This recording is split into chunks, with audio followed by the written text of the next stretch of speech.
Dear students, today we are going to study the first unit from the paper number 5, that is the structural organization of flower, pollination and fertilization. Now in this first topic, you are going to study three major parts. The first major part, it is the structure of the flower and its organization. In the second part, you are going to study different pollination mechanism present in the angiosperms, and in the third part, the process of the fertilization present in the angiosperms. Now, the flowering plants. The flowering plants or angiosperms are most diverse and successful plant group containing over 95% of all land plant species.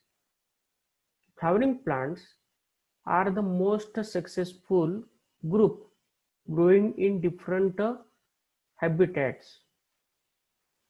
The angiosperms are very important plants because there are many economical plants, including our valuable food crops.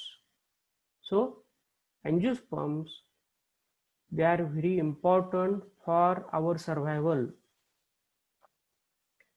Now here we will see the organization of flower. Now what is the flower?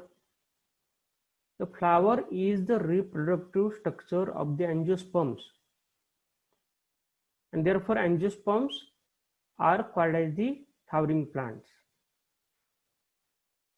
Because you have studied other groups of the plants, algae, fungi, pteridophytes, gymnosperm. These plants, they do not produce a flower.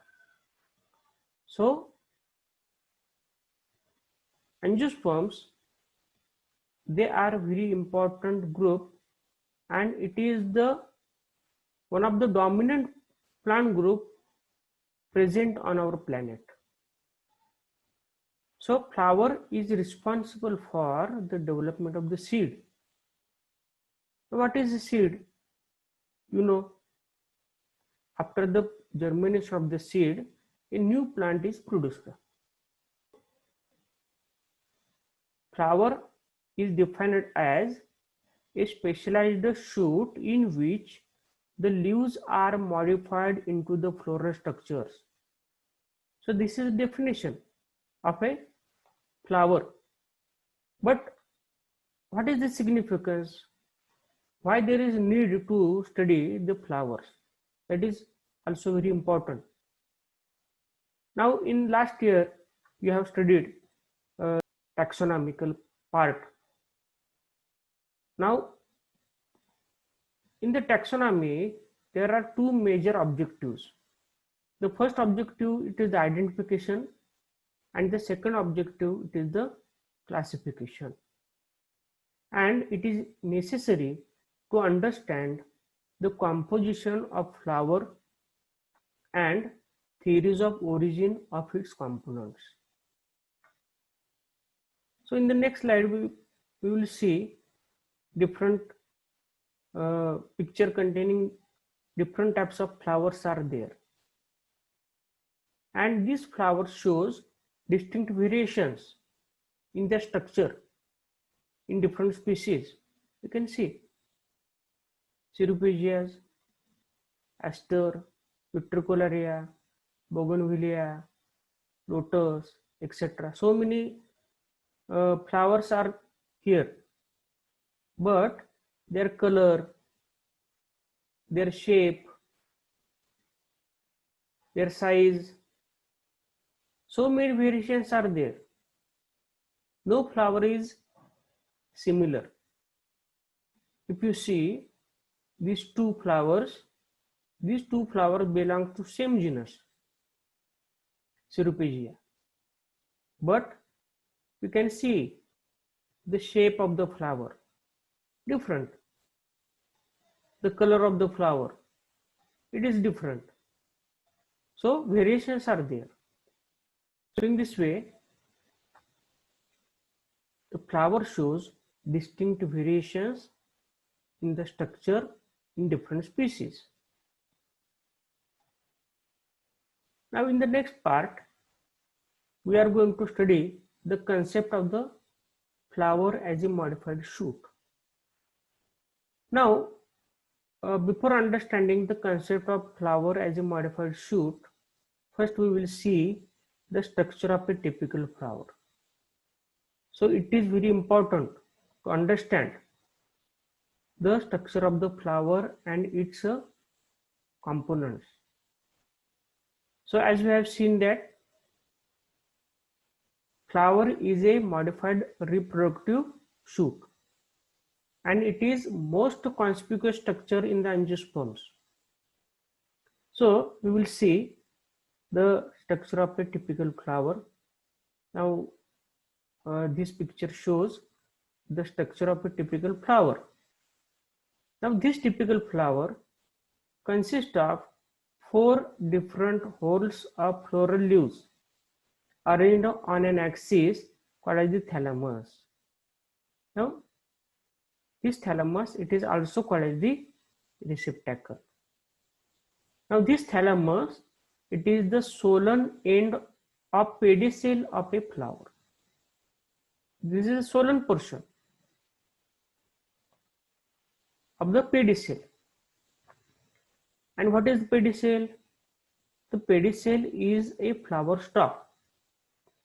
And if in some plants, you can see this pedicel is absent. So if this pedicel is absent, then the flower is called as the sessile flower. And when the pedicel is present, this flower is pedicellate flower. Now sometimes another structure is present on this pedicel, and if that particular structure is present on this pedicel, it is called the bract. If the bract is present, the flower is called the bracteate, and if the bract is absent, then the flower will be ebracteate. Now this typical flower, it possesses 4 different whorls of a floral leaves. So what are these floral whorls? First is the calyx, the second is the corolla, third androecium, and fourth one is the gynoecium. So these are the 4 whorls. So these 4 whorls, they are arranged on a swollen portion of the pedicel, and this swollen portion of the pedicel is called as the receptacle or thalamus. Now the first outermost whorl, it is called the calyx, and the single unit of the calyx is called as the sepal. Second whorl called as the corolla, and the single unit of the corolla is called as the petal. The third whorl called as the androecium, and the single unit of the androecium is called the stamen. The fourth whorl called as the gynoecium, and the single unit of the gynoecium is called the pistil. Now you can see the stamen. Stamen consists of a long filament and anther, and pistil consists of 3 parts: ovary, style, and stigma.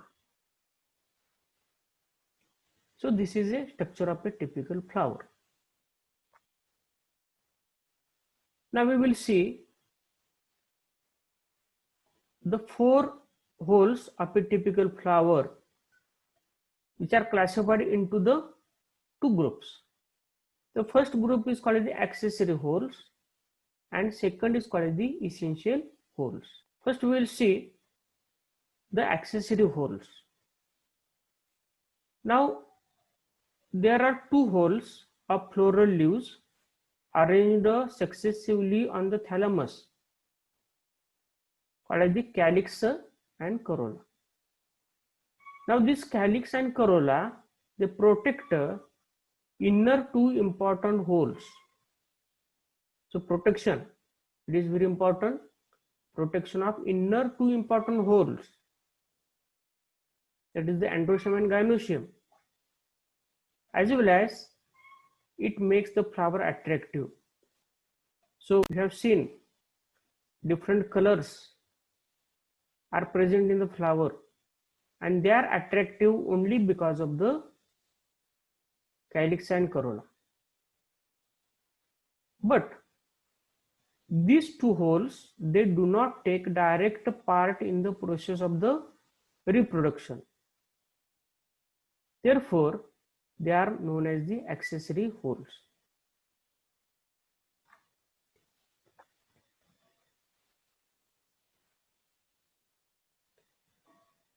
Now we will see the first hole, that is the calyx.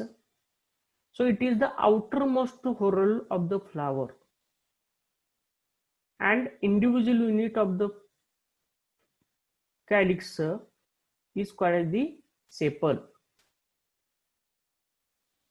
In most of the flower, the sepals are green, leaf-like, and its main function is to protect the young flower. So when the flower is present in the bud condition, when the sepals are free, the calyx is polysepalous, and when the sepals are united, the calyx is gamosepalous.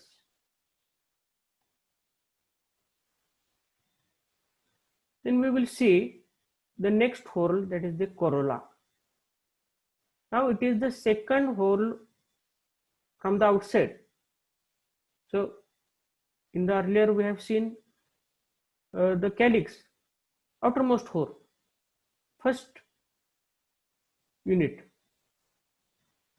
This is the secondmost whorl from the outside, and the individual unit of the corolla, it is called the petal. The petals are generally colored. When the petals are free, it is called the polypetalous, and when the petals are united, it is called the gamopetalous. So polypetalous, petals are free. Gamopetalous, petals are united. They are fused together, just like the Dhatura. You have seen the Dhatura flower. The number of petals is variable from one to many. So in some plants, you will see very few petals are there present, and in some plants like rose, you will observe many petals. The main function of the corolla is to attract the pollinating agents. So there are different pollinating agents, birds, insects, and other.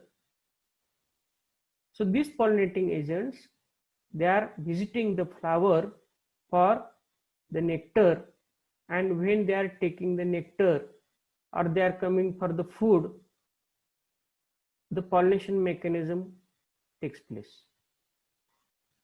So the main function of the corolla is to attract the pollinating agents and to protect the essential whorls.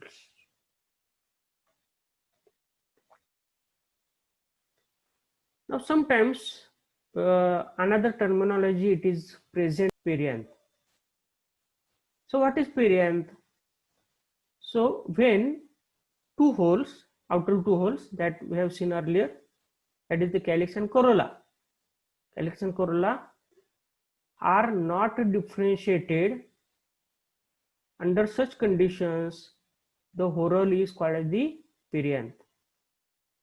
So here you can see two different pictures showing the flowers. In first picture you can see here is a sepal and here is a petal. But what is the condition? Both are similar in their morphology and they are also similar in their color. So you cannot distinguish which is a sepal and which is a petal. In another picture, you can see structures in the flower, they are similar. No variations are there. No calyx corolla, you cannot distinguish. So under such condition, in both this flower, the structure is called as the perianth. The unit number of the perianth is called the tepal. Here, the word tepal is used for the perianth. The perianth may be bright colored, white colored, or reduced to the radicles, for example in the grasses, grass flowers. When the perianth members are free, it is called the polyphylous, and when the perianth members are united, they are called the gamophylous. Now we will see the essential whorls.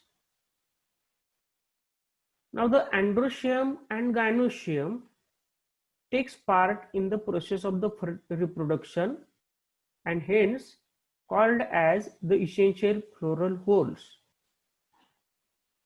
The stamens and pistils usually occur in the same flower, and a flower bearing both essential whorls called as the bisexual. So when both the sex organs, stamens and pistil, are present in the same flower, it is bisexual. But sometimes a flower has only stamens or only pistils. In this case, it is referred to as unisexual flower. That is, flower bears only one essential organ. So either it will bear the stamens, then it is called the male flower, and if only the pistils are present, it is called as the female flower. It will be unisexual flower. Now we will see the first essential whorl called as the androecium. Androecium is nothing but a male reproductive organ in which the stamen is a single unit. Now this single unit stamen, it consists of an elongated stalk called the filament, which bears a sac-like structure at the apex called as the anther. And generally each anther consists of two anther lobes.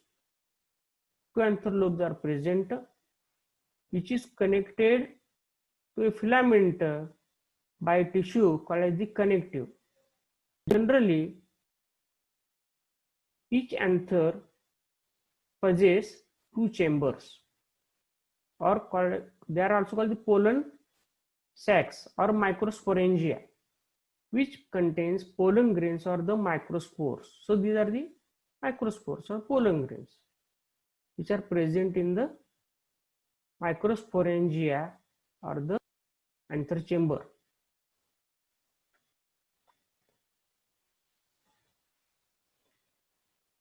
Now we will see the fourth essential whorl, that is the gynoecium. Now the gynoecium, it is differentiated into three parts, that is the ovary, then the style and the stigma. The lowermost swollen part containing ovules is called the ovary, Above the ovary, a long style is present. In some plants, long style is present. In some plants, a short style may be present. This style, it terminates into the stigma. Now this stigma, it is a part where the pollen grains, they are deposited during the pollination. So this is a single carpel or pistil. The lowermost part, called as the ovary, consists of the outermost part called as the ovary wall, and inside this ovary, ovules are present. So that is the main important character of the angiosperm. That is, ovules are enclosed in an ovary wall. Ovules are protected. So in this way, we have studied the 4 different whorls, that is the calyx, corolla, androecium and gynoecium.